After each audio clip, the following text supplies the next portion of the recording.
ಬಿಡೆನು. ಆ ಮಾತು ಹೇಳಿದನಲ್ಲ, ತಾ ಹೇಳಿದನಲ್ಲವೇ.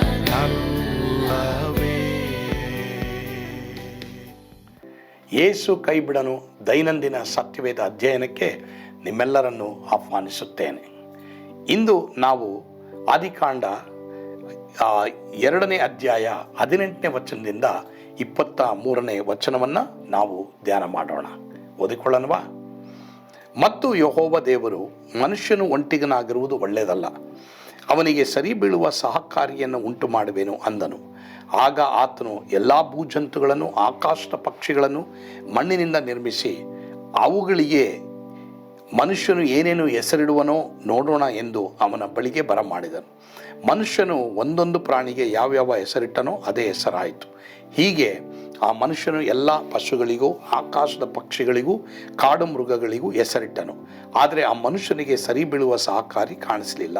ಹೀಗಿರುವಲ್ಲಿ ಯೆಹೋವ ದೇವರು ಆ ಮನುಷ್ಯನಿಗೆ ಗಾಢ ನಿದ್ರೆಯನ್ನು ಬರಮಾಡಿ ಅವನ ಪಕ್ಕೆ ಎಲುಬುಗಳಲ್ಲಿ ಒಂದನ್ನು ತೆಗೆದುಕೊಂಡು ಅದರ ಸ್ಥಳವನ್ನು ಮಾಂಸದಿಂದ ಮುಚ್ಚಿ ತಾನು ಮನುಷ್ಯನಿಂದ ತೆಗೆದಿದ್ದ ಎಲುಬನ್ನು ಸ್ತ್ರೀಯಾಗ ಮಾಡಿ ಆಕೆಯನ್ನು ಅವನ ಬಳಿಗೆ ಕರೆತಂದನು. ಅವನು ಆಕೆಯನ್ನು ನೋಡಿ, ಈಗ ಸರಿ ಎಂದು ಹೇಳಿದನು. ಪ್ರಿಯರೇ, ಈ ವಾಕ್ಯದಲ್ಲಿ ನಾವು ನೋಡುವಂಥದ್ದು ಬಹಳ ಪ್ರಾಮುಖ್ಯವಾದದ್ದು. ಆದಾಮನು ಸರಿಯಾದದನ್ನು ಆರಿಸಿಕೊಳ್ಳುವುದಕ್ಕೆ ಆಗಲಿಲ್ಲ. ದೇವರು ಅವನಿಗೆ ಎಲ್ಲವನ್ನು ಆರಿಸಿಕೊಂಡ್ರು. ನಾವು ನಮ್ಮ ಜೀವಿತಕ್ಕೆ ಯಾವಾಗಲೂ ಉತ್ತಮವಾದದನ್ನು ಮಾಡಿಸಿಕೊಳ್ಳುವುದಕ್ಕೆ ಆಗದು, ಮಾಡೋದಕ್ಕೂ ಆಗದು. ದೇವರೇ ನಮ್ಮ ಮುಂದೆ ಎಲ್ಲವನ್ನ ತಂದಿಡುತ್ತಾರೆ ಅನ್ನೋದು ನಾವು ಈ ದಿನ ಕಲಿಯುವಂಥ ಒಂದು ಪಾಠವಾಗಿರ್ತದೆ. ನೋಡಿದ್ರೆ ಇಲ್ಲಿ ದೇವರು ಮನುಷ್ಯನ ಉಂಟು ಮಾಡಿದ ಮೇಲೆ ಅವನಿಗೆ ಒಂಟಿಯಾಗಿರುವುದು ಒಳ್ಳೆಯದಲ್ಲ ಅಂತ ಹೇಳ್ತಾರೆ. ಯಾಕೆ ಅಂತ ನಾವು ನೋಡಬೇಕಾದ್ರೆ, ಪ್ರಿಯ ದೇವರ ಮಕ್ಕಳೇ, ಮನುಷ್ಯ ದೇವರೊಂದಿಗಿದ್ದ, ಅದು ಆತ್ಮಿಕ ಜೀವಿ. ಬಟ್ ಆದರೆ ಮನುಷ್ಯ ದೇವರು ಅವನನ್ನು ಸಾಮಾಜಿಕ ಜೀವಿಯಾಗಿ, ಅಂದರೆ ಸೋಷಿಯಲ್ ವ್ಯಕ್ತಿಯಾಗಿ ಮನುಷ್ಯನನ್ನು ದೇವರು ಉಂಟು ಮಾಡಿದರು. ಸೊ ಹೀಗಾಗಿ ಮನುಷ್ಯನೊಂದಿಗೆ ಸಂಪರ್ಕ ಇರಬೇಕು ಅನ್ನೋದು ದೇವರು ಇಷ್ಟಪಡ್ತಾರೆ. ಕೆಲವರೆಲ್ಲ ಹೇಳ್ತಾರೆ, ನನಗೆ ದೇವರಿದ್ರೇ ಸಾಕು ಎಂಬುದಾಗಿ ಕೆಲವರು ಹೇಳ್ತಾರೆ. ಇಲ್ಲ, ನಮಗೆ ಮನುಷ್ಯರ ಅನ್ಯೋನ್ಯತೆ ಬೇಕು. ಕೆಲವರಿಗೆಲ್ಲ ನನಗೆ ಮನುಷ್ಯರಿದ್ದಾರೆ, ದೇವರು ಬೇಡ ಅನ್ನೋರು ಇದ್ದಾರೆ. ಆದರೆ ಪ್ರಿಯರೇ, ಮನುಷ್ಯರು ಇರಬೇಕು, ನಮಗೆ ದೇವರು ಇರಬೇಕು. ಆದರೆ ಯಾವ ಮನುಷ್ಯರು? ದೇವರೊಂದಿಗೆ ನಡೆಯುವಂಥ ಮನುಷ್ಯರು ನಮಗೆ ಭಾಳ ಅವಶ್ಯಕತೆ ಆಗಿರ್ತದೆ. ಹೀಗಾಗಿ ಪ್ರಿಯ ದೇವರ ಮಕ್ಕಳೇ, ಇಲ್ಲಿ ನಾವು ನೋಡ್ತೀವಿ, ದೇವರು ಇಲ್ಲಿ ಮನುಷ್ಯನಿಗೆ ಅವನಿಗೆ ಸರಿ ಬೀಳುವ ಸಹಕಾರಿಯನ್ನು ನಾನೇ ಉಂಟು ಮಾಡ್ತೀನಿ ಅಂದರು. ಇವತ್ತು ಎಷ್ಟೋ ಜನ ಮದುವೆಗಾಗಿ ತವಕ ಪಡ್ತಾ ಇದ್ದಾರೆ. ಹೆಣ್ಣು ಮಕ್ಕಳು ಗಂಡು ಮಗುವಿಗಾಗಿ ಅಥವಾ ಗಂಡು ಮಗು ಹೆಣ್ಣು ಮಗುವಿಗಾಗಿ ತವಕಿಸ್ತಾ ಇರ್ತಾರೆ. ಹೀಗಾಗಿ ಯೇಸುಸ್ವಾಮಿ ನಂಬಿಟ್ರೆ ನಮಗೆಲ್ಲಿ ಹೆಣ್ಣು ಸಿಗಲ್ವೋ ಗಂಡು ಸಿಗಲ್ವೋ ಎಂಬುದಾಗಿ ಎಷ್ಟೋ ಜನ ತವಕಿಸುವುದುಂಟು. ಆದರೆ ಇಲ್ಲೇನು ಬರ್ದಿದೆ? ದೇವರೇ ಆದಾಮನಿಗೆ ಸರಿ ಬೀಳುವ ಸಹಕಾರಿಯನ್ನು ಉಂಟು ಮಾಡಿದ್ರು. ನಿಮ್ಮ ಹತ್ರ ದೇವರು ತರ್ತಾರೆ. ಸರಿ, ಇಲ್ಲಿ ದೇವರು ಮನುಷ್ಯನ ಮುಂದೆ ಎಲ್ಲ ಪ್ರಾಣಿಗಳನ್ನ ತರ್ತಾರೆ. ಅವುಗಳಿಗೆ ಇವನೇ ಹೆಸರಿಡಲಿ ಅಂತ ಅವನಿಗೆ ಜ್ಞಾನ ಕೊಡ್ತಾರೆ. ಮನುಷ್ಯ ಏನೇನು ಆದಾಮ ಏನೇನು ಹೆಸರಿಟ್ನೋ ಅದೇ ಆಗಿಬಿಡುತ್ತೆ. ಇದರಿಂದ ನಾವು ಕಲಿಯುವಂಥ ಪಾಠ ಏನೆಂಬುದಾಗಿ ನಾವು ನೋಡುವಾಗ, ಮನುಷ್ಯ ಈ ಲೋಕದಲ್ಲಿ ಅವನೇನೇ ಕೆಲಸ ಮಾಡಿದ್ರು ಸಹ ಅದಕ್ಕೆ ಜ್ಞಾನ ಕೊಡೋದು ದೇವರೇ. ಎರಡನೇದಾಗಿ ಇದು ನಾವು ಕಲಿಯುವಂಥ ಪಾಠ ಏನಂತಂದರೆ, ಮನುಷ್ಯನಿಗೆ ಅವನು ಒಂಟಿಗನಾಗಿರ್ಬಾರ್ದು. ಅವನು ಕೆಲಸ ಮಾಡಿ ಅವನ ಮನೆಗೆ ಅವನು ಬರಬೇಕಾದ್ರೆ ಮನೆಯಲ್ಲಿ ಅವನಿಗೊಂದು ಕುಟುಂಬ ಇರಬೇಕು ಅನ್ನೋದು ದೇವರ ಆಸೆಯಾಗಿದೆ.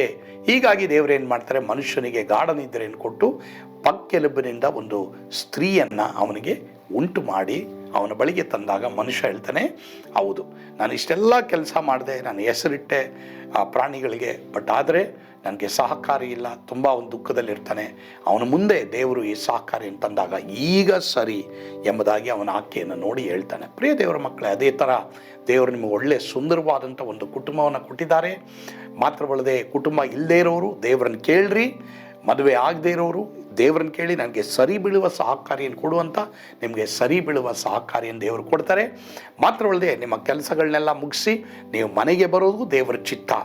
ಮನೆಯಲ್ಲಿ ನಿಮಗೊಂದು ಸಮಾಧಾನ, ಒಂದು ವಿಶ್ರಾಂತಿಯನ್ನು ಸಹ ಕರ್ತನು ನಿಮಗೆ ಕೊಟ್ಟಿರ್ತಾರೆ. ಪ್ರಿಯರೇ, ಹಾಗಾದರೆ ಇಲ್ಲಿ ನಾವು ಕಲಿಯುವಂಥ ಒಂದು ಪಾಠ ಏನೆಂಬುದಾಗಿ ನಾವು ನೋಡುವಾಗ, ಆದಾಮನು ಸರಿಯಾದದನ್ನು ಆರಿಸಿಕೊಳ್ಳೋದಕ್ಕೆ ಆಗಲಿಲ್ಲ, ದೇವರೇ ಅವನಿಗೆ ಆರಿಸಿದ್ರು. ನಾವು ನಮ್ಮ ಜೀವಿತಕ್ಕೆ ಯಾವಾಗಲೂ ಉತ್ತಮವಾದದ್ದನ್ನು ಮಾಡಿಸಿಕೊಳ್ಳುವುದಕ್ಕೆ ಆಗೋದು ದೇವರೇ ನಮಗೆ ನಮ್ಮ ಮುಂದೆ ತಂದಿಡ್ತಾರೆ ಅನ್ನೋದು ನಾವು ಇವತ್ತು ನಂಬಬೇಕಾದಂಥ ವಿಷಯ. ಪ್ರಿಯ ದೇವರ ಮಕ್ಕಳೇ, ಒಂದು ವೇಳೆ ನಿಮ್ಮ ಜೀವಿತದಲ್ಲಿ ನಿಮ್ಮ ಕೈನಲ್ಲಿ ಹೆಣ್ಣು ಗಂಡನ್ನು ಹುಡ್ಕೊಳ್ಳೋಕ್ಕಾಗದೇ ಇರುವಾಗ ಅದು ಆಗೋದಿಲ್ಲ ಕೆಲವು ವೇಳೆ. ಯಾಕಂದರೆ ದೇವರೇ ನಿಮಗೆ ಸರಿ ಬೀಳುವ ಸಹಕಾರಿ ಸರಿಯಾದ ವಯಸ್ಸಿಗೆ ತಕ್ಕಾಗಿ ತರೋರಾಗಿದ್ದಾರೆ. ಆದರೆ ನಿಮ್ಮ ಜೀವಮಾನದಲ್ಲಿ ಏನಿರಲಿ, ಎಲ್ಲ ದೇವರೇ, ಎಲ್ಲ ಯೇಸುವೆ, ಎಲ್ಲ ನೀನೇ ಎಂಬುದಾಗಿ ದೇವರಿಗೆ ಹೇಳ್ರಿ. ಎಲ್ಲವನ್ನ ಸರಿಯಾದ ಟೈಮ್ನಲ್ಲಿ ದೇವರು ನಿಮಗಾಗಿ ಮಾಡ್ತಾರೆ. ಕರ್ತನು ನಿಮ್ಮನ್ನು ಆ ರೀತಿ ಆಶೀರ್ವಾದ ಮಾಡಲಿ. ಆಮೇಲೆ ಪ್ರಾರ್ಥಿಸೋಣ. ನಮ್ಮನ್ನು ಬಹಳವಾಗಿ ಪ್ರೀತಿ ಮಾಡಿದಂಥ ನಮ್ಮ ಸ್ವರ್ಗೀಯ ತಂದೆ ಆದವರು ನಿಮಗೆ ಸ್ತೋತ್ರ. ಈ ದಿನ ನಮ್ಮೊಂದಿಗೆ ನೀವು ಮಾತನಾಡೋದಕ್ಕಾಗಿ ಸ್ತೋತ್ರ. ಹೌದಪ್ಪ, ಇವತ್ತು ಎಷ್ಟೋ ಜನ ವಿವಾದ ವಿಷಯದಲ್ಲಿ ತವಕಿಸ್ತಾ ಇದ್ದಾರೆ. ನನಗೆ ಒಳ್ಳೆ ಕುಟುಂಬ ಇಲ್ಲವೇ, ಕುಟುಂಬ ಇನ್ನೂ ಆಗಿಲ್ವೇ, ನನಗೆ ಮದುವೆ ಆಗಿಲ್ವೇ, ಮಕ್ಕಳಾಗಿಲ್ವೇ ಎಂಬುದಾಗಿ ಎಷ್ಟೋ ಜನ ಇವತ್ತು ದೇವರೇ ದುಃಖದಲ್ಲಿದ್ದಾರೆ. ಆದರೆ ಸ್ವಾಮಿ, ನಿನ್ನೊಂದಿಗೆ ಸಮಾಧಾನದಲ್ಲಿರುವಾಗ ನೀನು ಎಲ್ಲವನ್ನು ನಮಗೆ ಸರಿಯಾದ ಸಂದರ್ಭದಲ್ಲಿ ಸರಿಯಾದ ಸಹಕಾರಿಯನ್ನು ಉಂಟು ಮಾಡ್ತೀಯ, ನಮ್ಮ ಬಳಿಗೆ ತರ್ತೀಯ ಎಂಬುದಾಗಿ ದೇವರೇ ನಾವು ನಂಬುವಾಗ ಎಲ್ಲರೂ ಕೃಪೆ ಕೊಡು. ಆ ರೀತಿ ಯಾರ್ಯಾರು ಇವತ್ತಿಗೂ ಕಷ್ಟಪಡ್ತಾ ಇದ್ದಾರೋ ದೇವರೇ, ಅವರ ಪ್ರಯತ್ನವನ್ನು ಆಶೀರ್ವಾದ ಮಾಡು. ಸರಿಯಾದ ಗಂಡು ಹೆಣ್ಣು ಅವರಿಗೆ ನೀನು ತಂದು ಕೊಟ್ಟಿದ್ದಕ್ಕಾಗಿ ಸ್ತೋತ್ರ. ಒಳ್ಳೆ ಕುಟುಂಬವನ್ನು ಕೊಟ್ಟಿದ್ದಕ್ಕಾಗಿ ಸ್ತೋತ್ರ. ಸ್ತುತಿ, ಘನ, ಮಾನ, ಮಹಿಮೆ ನೀವೊಬ್ಬರೇ ಹೊಂದಿಕೊಟ್ರಿ ಸ್ವಾಮಿ. ಯೇಸುವಿನ ಹೆಸರಿನಲ್ಲಿ ಪ್ರಾರ್ಥಿಸ್ತೇವೆ ದೇವರೇ, ಆಮೇನ್. ಕರ್ತನು ತಾನೇ ನಿಮ್ಮೆಲ್ಲರನ್ನು ಆಶೀರ್ವಾದ ಮಾಡಲಿ. ಆಮೇನ್. ಯೇಸು ನಿಮ್ಮನ್ನು ಕೈ ಬಿಡನು.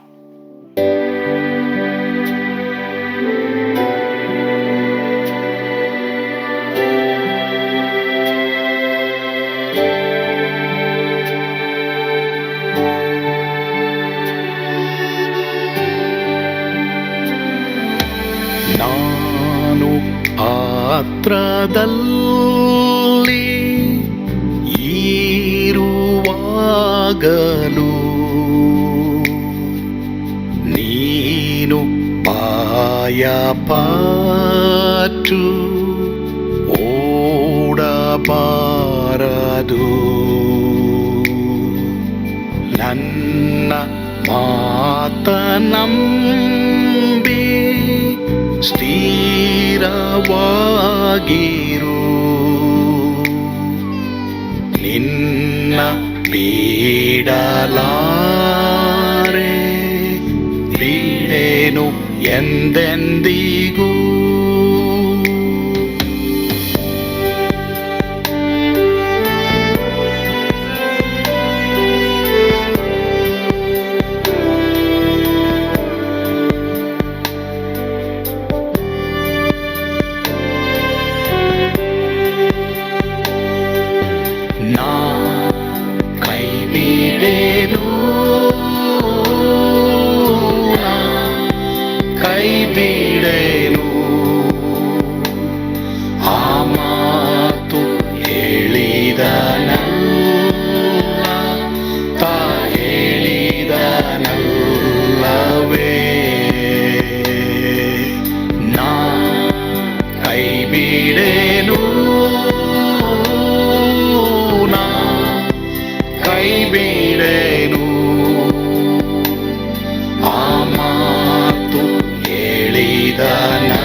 ಹೋದರು ಮೇಲೆ ಸ್ವರ್ಗದೋಳು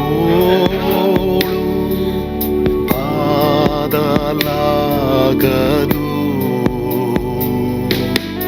ಅಲ್ಲಿಂದೇಸು ಸ್ವಾಮಿ ಬಾರುವಾತನು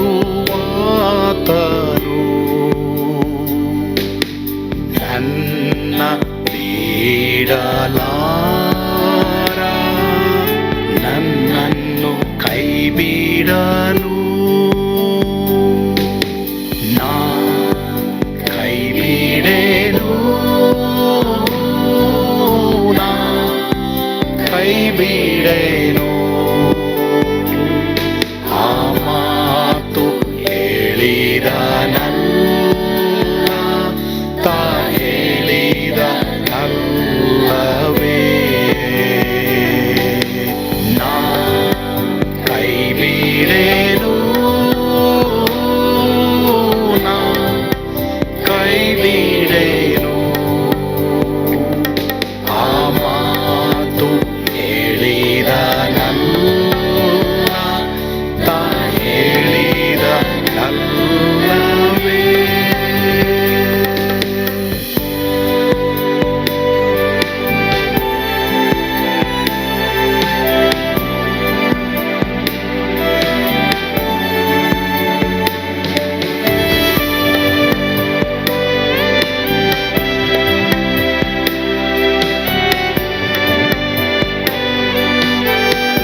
ಬಹು ಕಷ್ಟ ಬಾರುತ್ತಿದ್ದರು,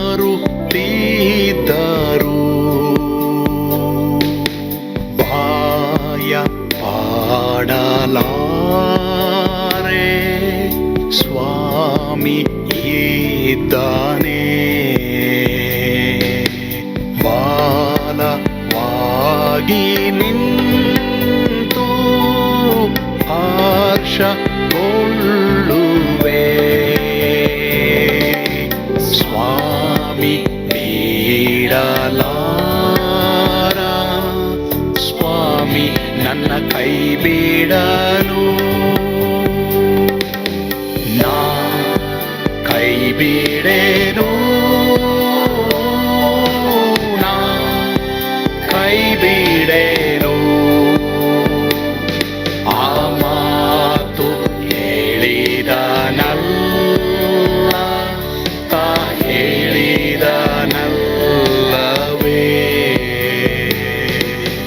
ನಾ ಕೈ ಬಿಡೆ